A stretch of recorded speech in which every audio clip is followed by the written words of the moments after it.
我是的女儿第5章，落叶。在长冈最后一次城堡沉默庆祝活动的前一天， King 带我去沿着旧城堡护城河的边缘散步。几年前，它的一部分已经夷为平地，现在被整洁的小水稻农场占据，但其中大部分仍然只是一个沼泽废地，逐渐被镇上的垃圾填满。在一个地方，墙壁的角落突出得相当远，形成了一个受保护的池塘，那里聚集着拥挤的天鹅绒般的莲叶。 King 说，护城河的水曾经非常深，像镜子一样清澈，这里和那里都有大片莲叶，在盛开的季节看起来像编织不均匀的织锦，上面有白色和粉红色的花朵图案。 King， 城堡是什么样子的？我想再听一遍。我一边说着，一边看着堤坝对面的墙壁和山顶上堆积如山的石头。像所有的城堡一样，月宝少爷，他回答说，除了这是我们的。 King 愉快的心情并不经常有，但他严肃地站在那里，凝视着废墟，什么也没有说。 Chapter 5 Falling Leaves. The day before Nagaoka's last castle sinking celebration, King took me to walk along the edge of the old castle moat. Years before, part of it had been leveled up and was now occupied by neat little rice farms, but most of it was still only a marshy waste that was gradually being filled with rubbish from the town. In one place, an angle of the wall projected out pretty far, forming a protected pond where was clustered a crowded mass of velvety lotus leaves. King said that the water of the moat used to be very deep and as clear as a mirror, and that here and there were large patches of lotus leaves, which, in the blooming season, looked like unevenly woven brocade with a raised pattern of white and pink blossoms. What did the castle look like, Kin? I want to hear again, I said, looking across the dikes to the ruined walls and piles of heaped-up stones on the top of the hill.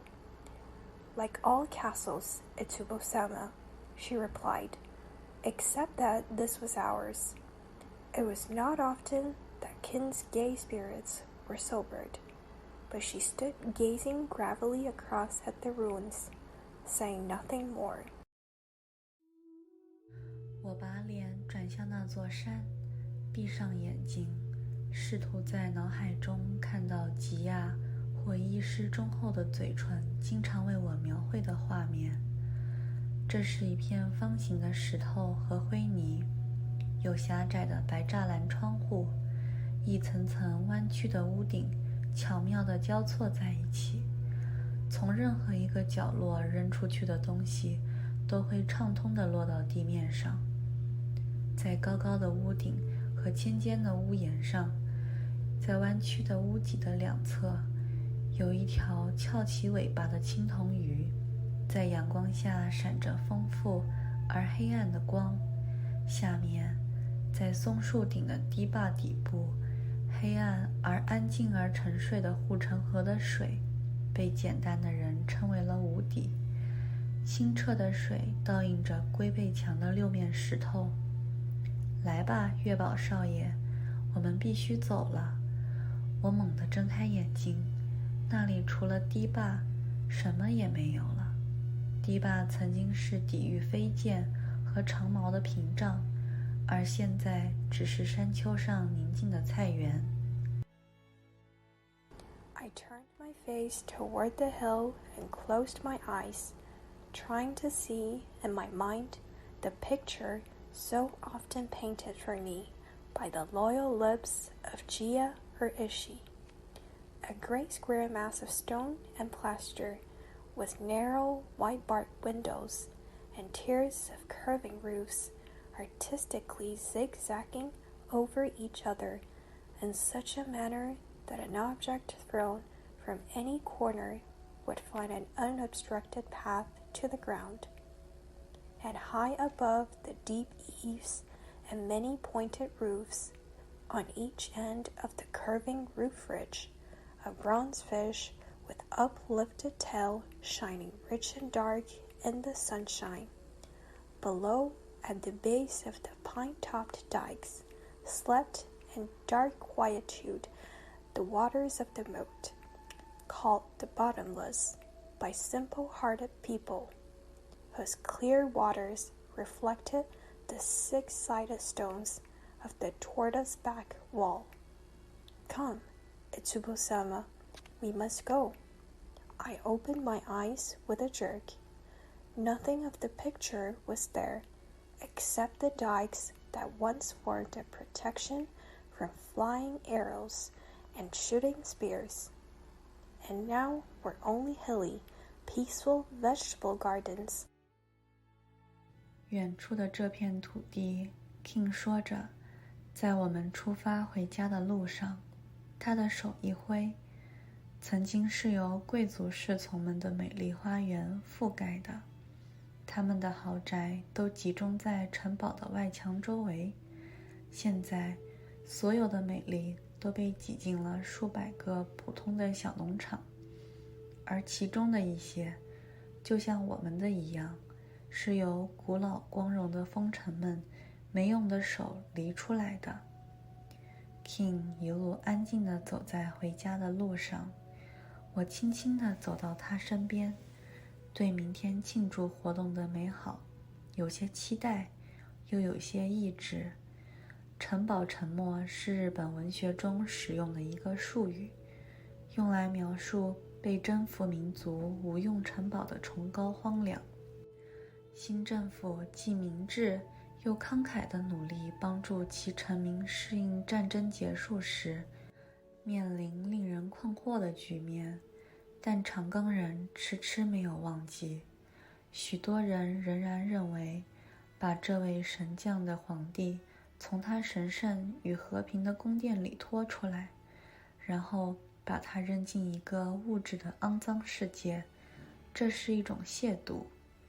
幕府将军的势力未能及其应有的方式稳步前进，这对日本人来说是一件悲哀的事情。All of this ground beyond, said Kin, with a wise sweep of her hand as we started toward home, was once covered with beautiful gardens of noble retainers, whose mansions were gathered about the outer wall of the castle. Now all that beauty is crushed into hundreds of plain little farms, and some of them, like ours, are plowed by the unused hands of vassals of the ancient glorias. King was quiet all the way home, and I walked soberly by her side, with my bright anticipations for the morrow's celebration somewhat dampened. Castle sinking is a term used in Japanese literature to describe the sublime desolation of the useless castle of a conquered people. The new government was both wise and generous in its endeavor to help its subjects adjust themselves to the puzzling situation which confronted them at the close of the war. The Nagaoka people were slow to forget. Many still believed that to have dragged the god-descended emperor from his palace of holiness and peace, only to plunge him into a material world of sordid duties, was sacrilege, and that the failure of the shogun power to march steadily on its rightful way was a sorrowful thing for Japan. 我比复辟时年轻很多岁，但它的记忆一直伴随着我整个童年，因为我在那些年荒凉和痛苦之后出生的时间不长，而且镇上的日常谈话是那些让这么多家庭没有主人的可怕日子。在我童年时，我经常听到战争歌曲和摇篮曲一样多。我童年的一半故事都是战场上英雄的故事。从我家门口可以看到城堡的废墙和半满的护城河。我们的山坡上装满了我父亲的仆人的武器和财物。我几乎没有走到街上。当我经过时，他会谦虚地站在一边鞠躬，恭敬而含着泪喃喃地自语道：过去的光荣啊！我在那些紧张的日子和我童年的犹豫不决的进步之间，死亡已经走了很多次，但对霸主尽忠直的旧精神尚未熄灭。I was many years younger than the time of the Restoration, but its memories were with me all through my childhood, for I was born not so long after those years of desolation and bitterness, but that the everyday talk of the town was of the awful days that had left so many homes without a master. In my babyhood, I heard war songs as frequently as lullabies, and half of my childhood stories were tales of heroes on the battlefield. From the gateway of my home could be seen the ruined walls and half-filled moat of the castle. Our go-downs were filled to the roof with weapons and belongings of my father's retainers, and I scarcely ever went onto the street that I did not meet some old person who, as I passed, would stand humbly aside, bowing and bowing, with respectful and tearful murmurings of the glories of the past. Ah me! Death has stepped many times between the strain of those days and the hesitating progress of my childhood's time, and yet the old spirit of dutiful loyalty to the overlord was not yet quenched. 1869年5月7日是新政府从长冈城堡夺走所有权力的日子。在最初几年的痛苦过去后，该镇的武士家庭总是将这一天作为周年纪念日。对于新来者和商人来说，庆祝活动只是一个有趣的插曲，但对于那些参加的人来说，这是对垂死的骑士精神的致敬。和 King 一起走过城堡护城河后的第二天早上，我兴奋地醒来时，感觉会发生一些事情。事实上，这是忙碌的一天。早餐时，每个人都吃了黑米饭，米饭是脱壳的，但没有变白，就像士兵们在匆忙的战斗行军中使用的那样。下午在长冈大神神社后面的 Yukuzan 平原上举行了一场模拟战斗。那天的聚会多么热闹啊！大多数贵族都很穷，他们的贵重盔甲大部分都被丢弃了，但每个人都保留了一些，每个人都穿着自己的盔甲。我现在还能看到游行队伍开始时的样子。我父亲是领队，他在马背上笔直地坐着，在我孩子气的眼睛里，他穿着一件紧身袖口的布衣和一件短上衣，显得十分威风凛凛。上衣上的漆绫胸甲上面绣着十字丝线和巨大的金冠，叮当作响。当然，他自己的马和那些精致的装饰都不见了，但是母亲的聪明才智用丝线拧成的绳子和流苏装饰了一个普通马具，这样就把一个佃户农场里的马变成了战马的样子。父亲的腰带上插了2根削尖的竹子，代替了父亲不能携带的剑。一大群人聚集在小镇尽头的石桥旁，看这支小军队出发。观众们尽可能地穿上了古装，他们等待的时候，所有的人都像勇士一样盘腿而坐，组成了一群勇敢的人。May 7th, 1869 was the day on which all power was removed from Nagaoka Castle by the new government, and after the bitterness of the first few years had passed, the anniversary of that day was always observed by the samurai families of the town, to the newcomers and to the tradespeople. The celebration was only an interesting episode, but to those who took part, it was a tribute to the dying spirit of chivalry. The morning after my walk with King by the castle moat, I wakened with an excited feeling that something was going to happen, and indeed, it was a day of busy happenings. For breakfast, everybody ate black rice husked but not whitened, such as is used by soldiers during the haste of battle marches, and in the afternoon a sham battle was held on Yukuzen plain back of the shrine dedicated to the Nagaoka daimyos. What a gay assemblage there was that day!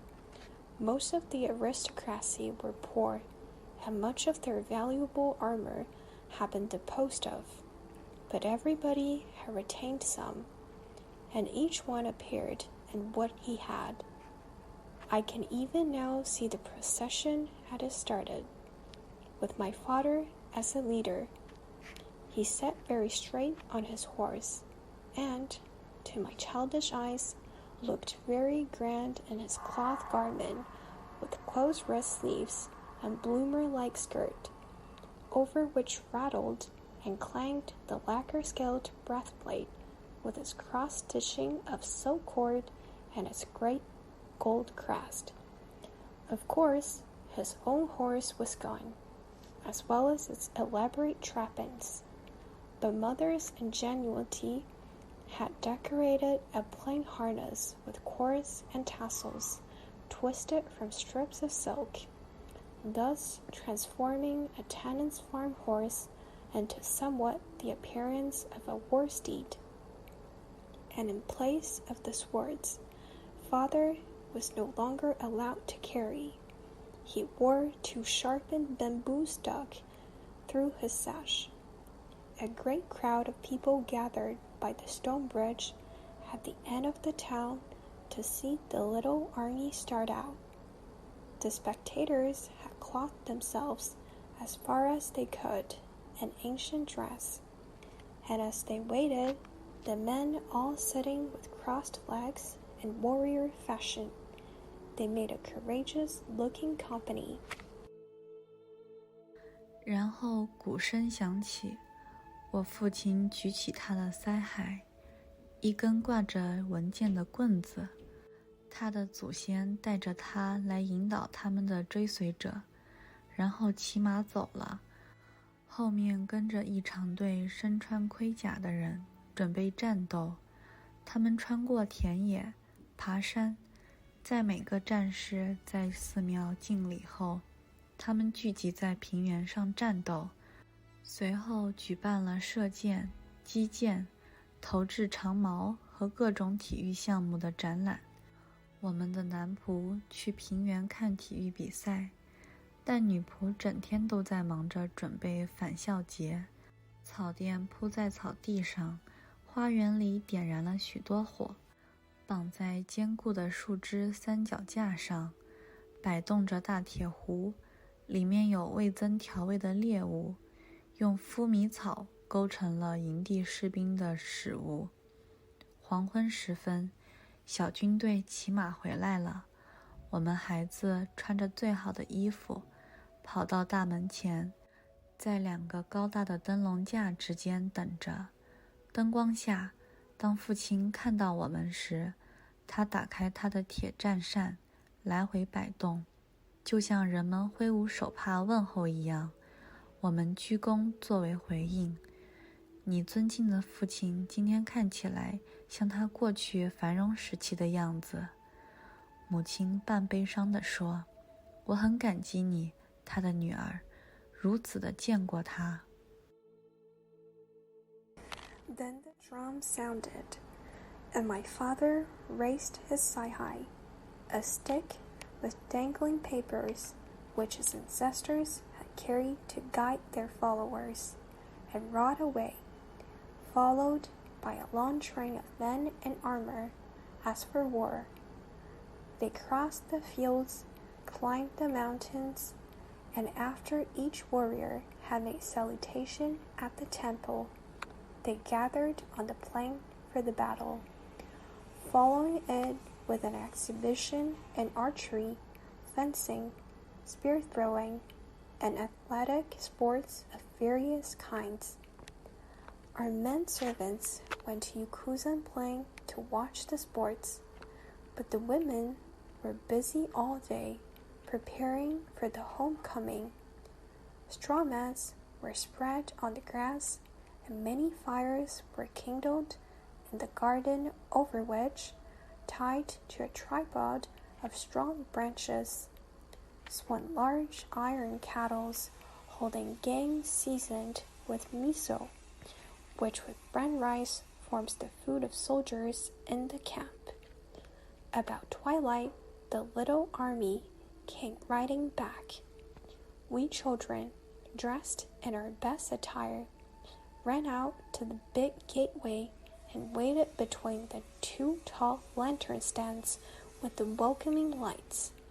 When Father saw us, he opened his iron war fan and swung it back and forth, as one would have a handkerchief in greeting, and we bowed and replied, Your Honorable Father looks today as he used to look in the prosperous time, said Mother, half sadly, and I am thankful that you, his daughter, have seen him so. 把沉重的徽章堆在花园的一个角落里，围坐在水壶旁，吃着笑着，享受着野营生活的自由。父亲没有换衣服，只是把他的战帽扔了回去。战帽用丝线挂在那里，把它前后围在2道倒环冠上，这样就大胆地在朋友和敌人面前表明了自己的身份。他笑着说，然后他坐在花园里一块高高的石头上，给我们这些孩子讲战争故事。我们紧紧地挤在他前面的一张草席上，那是我们为纪念长冈城堡沉没而举办的最后一次典礼。第2年5月7日，平原被一场倾盆大雨淹没。第2年，父亲身体不好，没有他们的老领主做领袖，人们就不喜欢体育运动，所以庆祝活动被推迟到了一个永远都不会到来的日子。父亲从未完全从复辟时期艰苦岁月的影响中恢复过来。每一次当他经过时，他看起来都不像那个强壮、雄心勃勃的年轻人了，因为他当时只有30岁。在那些绝望的日子里，他曾控制着激动的长冈，但他的勇敢、愉快的精神没有改变。即使在日本未在新世界站稳脚跟，而最初奋斗的飘摇不定的岁月里，当人们不顾一切地抛弃旧的，疯狂地追求新事物时，父亲仍然平静而不激动地走在他的路上。他和当时最具进步精神的人一样，坚信日本的未来一定会获得最终的成功。但是在这一点上，他没有得到多少同情，他也对过去保持着深深的。 The men piled their heavy regalia in a corner of the garden and sat around the kettles, eating and laughing with the freedom of camp life. Father did not change his clothes, except to throw back his war hat, where it hung by its silk cord, encasing him, front and back, and 2 Inasaki crests, thus boldly identifying myself to both friends and enemies, he said, laughing. Then, sitting on a high garden stone, he told war stories to us children. As we crowded close to each other on a straw mat before him. That was our last celebration in memory of the castle sinking of Nagaoka. On the next May 7th, the plain was flooded from a drenching downpour, and the year following, Father was in ill health. The men did not care for the sports without their old lord as leader, so the celebration was postponed to a day that never came. Father never entirely recovered from the effects of the hard years of the Restoration. Each one, as it passed, left him looking less like a sturdy, ambitious youth, for he was only 30 at that time, who had held the reins of excited Nagaoka during those desperate days, but his brave, cheerful spirit remained unchanged, even though the first erratic years of Japan's struggle to gain a foothold in the New World, when people were recklessly throwing off the old and madly reaching out for the new. Father had gone on his way, clean and excited. He held, with the most progressive men of his day, a strong belief in the ultimate success of Japan's future, but in this he received little sympathy. He also retained a deep reverence for the past. Father, however, was much liked, and he generally could turn aside undesirable comments or lengthy arguments by the aid of a keen sense of humor, which had a way of breaking through his stateliness and dignity like a gleam of unexpected sunshine. And so, without title or power, he held, as of old, his place as leader. 一个秋天的一天，父亲的医生建议父亲到东京去找一家新医院的医生。这家医院以成功使用西医方法而闻名。他是一位非常有进步的人，也是一位很好的朋友。父亲决定去，当然也带着吉亚。父亲和吉亚都走了，我很凄凉，但我仍然能感受到那些孤独日子的牵引力。姐姐正在为她的婚礼做准备，婚礼将会在秋天举行。她的时间被很多事情占据了，我不知道我应该做什么，但是为了我的好 Cherno， 他和我一起同样孤独。Cherno 真的属于我，但我当然从不称它为我的，因为一个女孩养狗被认为是粗鲁和不淑女的，但我被允许和她一起玩。每天，一旦我的课结束，我们就会一起闲逛。有一天，我们参观了射箭场，发现父亲在那里正在长途跋涉。父亲喜欢上下跋涉锻炼。突然，Cherno 从我身边飞奔向门口的一座小房子，吉亚独自住在那里。吉亚的妻子在我记事之前就去世了，但他是一个能干的管家。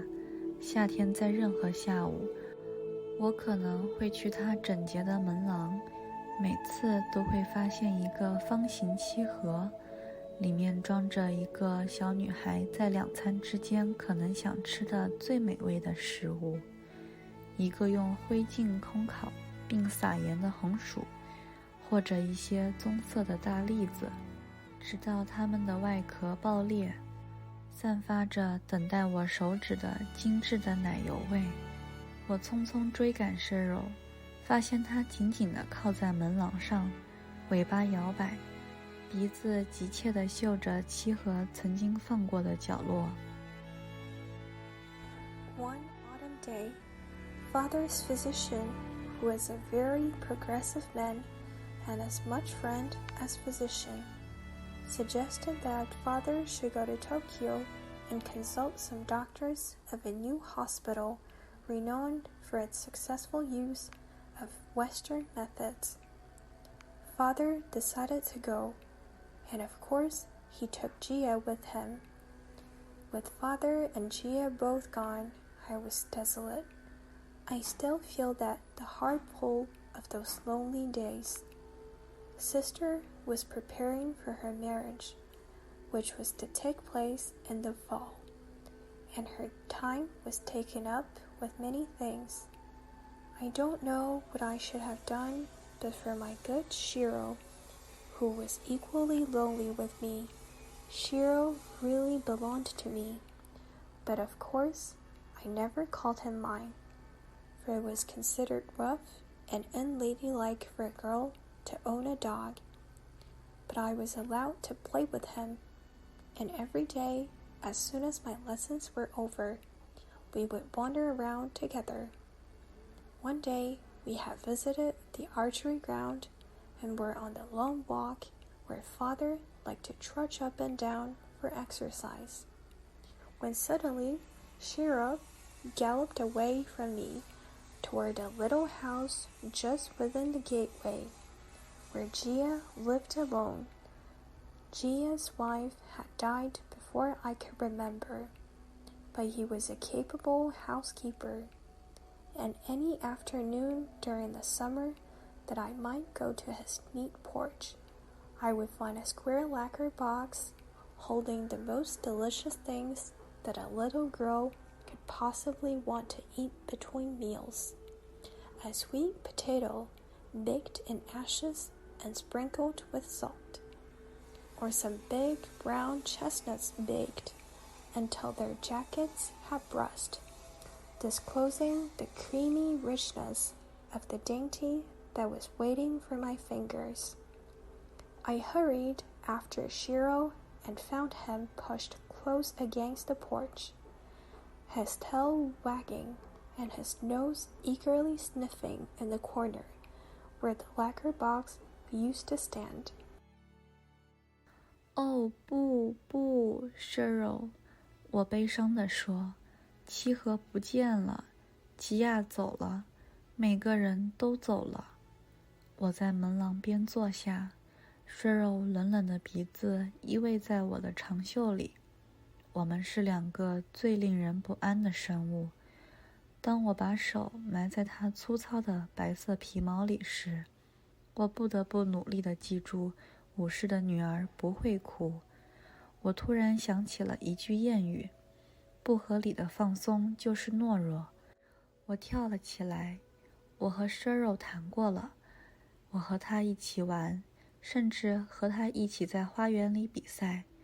当我终于回到家里时，我有理由怀疑家人不赞成我的狂野行为，但因为我对我父亲很亲切，为了他，我逃脱了责备。在那些日子里，每个人都有一颗温柔的心，因为恐惧的沉重降临到我们所有人身上。Oh no, no, Shiro. I'm mournfully sad. The lacquer box is gone. Gia is gone. Everybody is gone. I sat down on the edge of the porch, and Shiro snuggled his cold nose into my long sleeve. We were 2 as disconsolate creatures as could be found, and as I buried my hand in his rough white fur, I had to struggle hard to remember that a samurai's daughter does not cry. Suddenly, I recalled the saying, "To unreasonably relax is cowardice." I bounded up. I talked to Shiro. I played with him. I even ran races with him in the garden. When at last I returned to the house, I had reason to suspect that the family felt disapproval of my wild conduct. But because I was all dearness to my father, I escaped reproof for his sake. Everyone had a tender heart in those days, for the heaviness of dread was upon us all. 有一天，舍肉生病了，我给他的食物什么也不吃。我有一种幼稚的感觉，他只要吃东西就会好起来。但那天碰巧是一个祖先的忌日，所以是禁食的日子。我们晚餐只有蔬菜，所以舍肉没有吃的剩菜。像往常一样，遇到困难时，我去找了医师。他知道我们不应该在戒斋日吃鱼，但他同情我的焦虑，所以他从什么地方给我偷偷带了一些鱼骨。我把它们带到花园的远处，用2块扁平的石头把它们压碎，然后我把它们和厨房里的豆汤混到一起，拿到生火的棚子里。舍肉正躺在他的草席上，可怜的舍肉看上去很感激，但他不愿起来。我想他可能是冷了，就跑回自己的房间，拿来我的坐垫盖住他。One day, Shiro fell sick and would eat nothing I put into his bowl.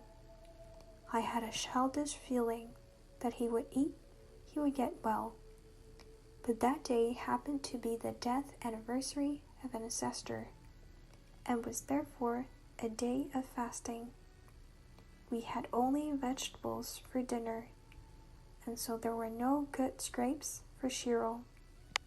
As always when in trouble, I went to Ishi. She knew me ought not to handle fish on a fast day, but she pitied my anxiety and smuggled me some fish bones from somewhere. I took them to a distant part of the garden and crushed them between 2 flat stones. Then I mixed them with bean soup from the kitchen and took them to the kindly shed where Shiro was lying on his straw mat. Poor Shiro looked grateful, but he would not get up, and thinking that perhaps he was cold, I ran to my room and brought my crepe cushion to cover him.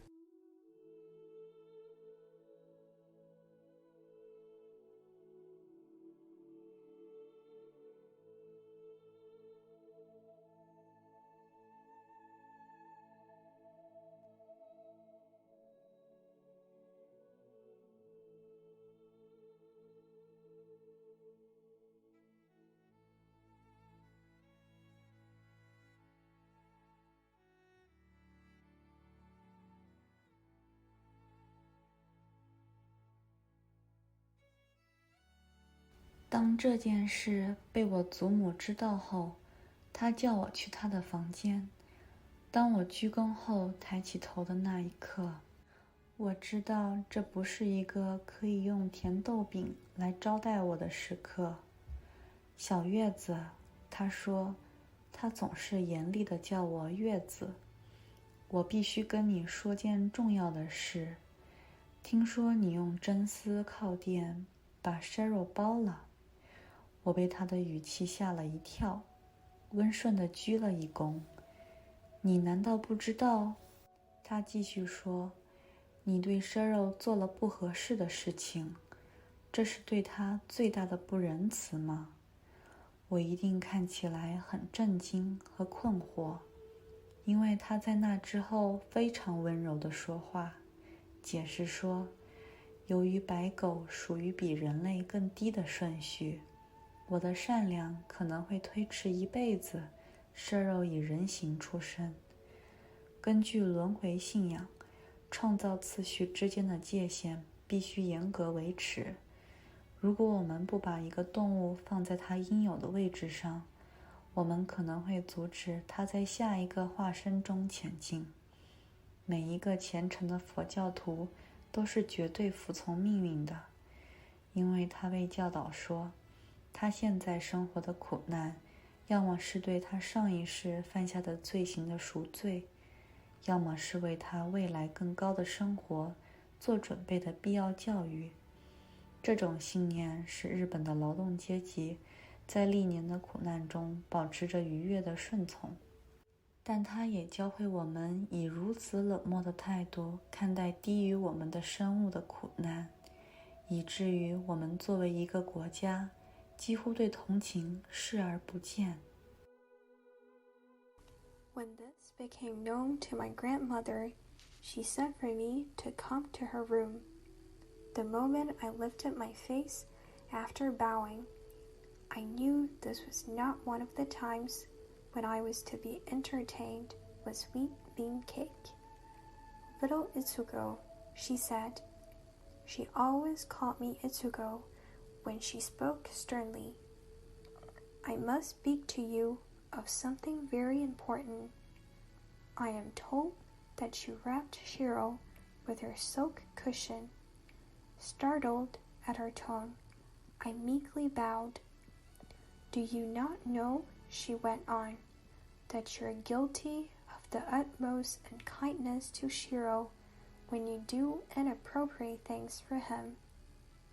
I must have looked shocked and puzzled, for she spoke very gently after that, explaining that since white dogs belong to the order next lower than that of the human beings, my kindness might postpone for another lifetime Shiro's being born in human shape.